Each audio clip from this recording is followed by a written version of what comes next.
Assalamualaikum warahmatullahi wabarakatuh. Saya Nifa Jifatailah, NIM 18231023 dari kelas pendidikan IPA B Universitas Negeri Padang. Saya akan membahas mengenai penyebab turunnya kualitas makanan serta solusi untuk keamanan makanan dalam kehidupan. Makanan merupakan salah satu kebutuhan pokok bagi manusia yang harus dipenuhi setiap harinya. Sebagai kebutuhan dasar, makanan yang dikonsumsi harus mengandung gizi yang baik dan aman dikonsumsi agar dapat memenuhi fungsinya dan tidak menyebabkan gangguan kesehatan. Menurut survei pada bulan Juni 2019, 5 dari 10 pedagang yang diobservasi tidak memperhatikan higien penjamah dan sanitasi makanan. Umumnya, mereka berjualan menggunakan gerobak, mobil, atau kalaupun menetap hanya menggunakan fasilitas seadanya.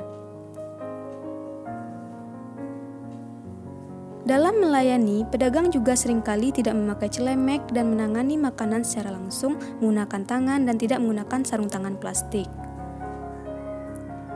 Kondisi tersebut dapat menimbulkan adanya kontaminasi pada makanan atau minuman yang dijual dan menyebabkan masalah kesehatan seperti keracunan makanan.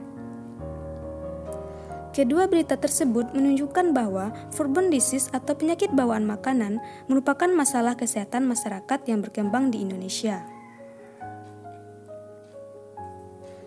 Kontaminasi dapat diakibatkan oleh kontaminasi lingkungan, termasuk kontaminasi air, tanah, atau udara.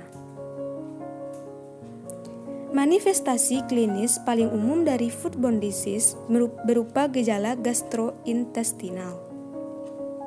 Namun, penyakit tersebut juga dapat memiliki gejala neurologis, ginekologis, imunologis, dan lainnya.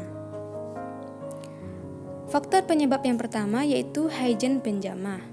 Higien penjamah adalah orang yang secara langsung mengolah makanan. Berdasarkan hasil observasi, ditemukan bahwa perilaku higien penjamah makanan masih kurang baik.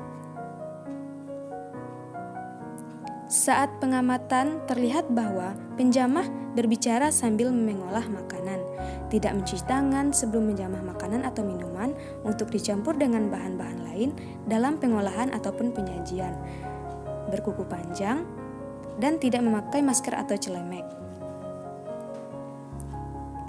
Yang kedua, sanitasi makanan. Berdasarkan hasil observasi, sebagian besar pedagang tidak memenuhi syarat sanitasi makanan. Dalam menyajikan makanan, masih banyak jajanan yang tidak disajikan di tempat yang bersih dan aman bagi kesehatan karena masih banyak ditemui faktor berupa lalat. Selain itu, cara penyajian makanannya hanya dibiarkan secara terbuka.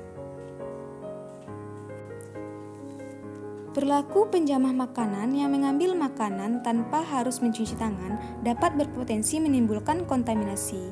Kontaminasi tersebut berupa berpindahnya kuman ke makanan karena sisa-sisa kotoran yang masih melekat di tangan para pengelola makanan belum hilang ketika menjamah makanan. Mengkonsumsi jajanan yang tidak sehat dan tidak terjaga kebersihannya dapat menyebabkan seorang anak terkena tifus. Penyakit diare pada anak umumnya terjadi karena faktor makanan yang dikonsumsi. Jajanan yang dijajakan oleh penjual biasanya disajikan secara terbuka,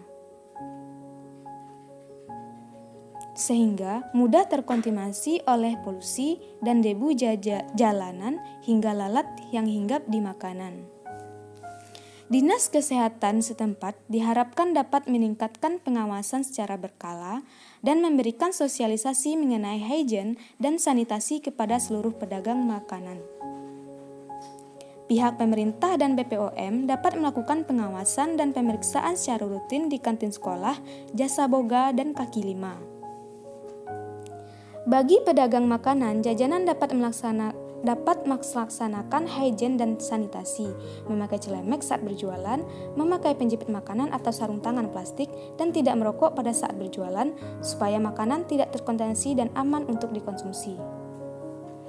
Masyarakat juga dapat berperan dengan lebih teliti dalam memilih makanan yang akan dikonsumsi, karena makanan yang terlihat menarik belum tentu aman untuk dikonsumsi. Sekian video pembelajaran dari saya, semoga bermanfaat. Terima kasih.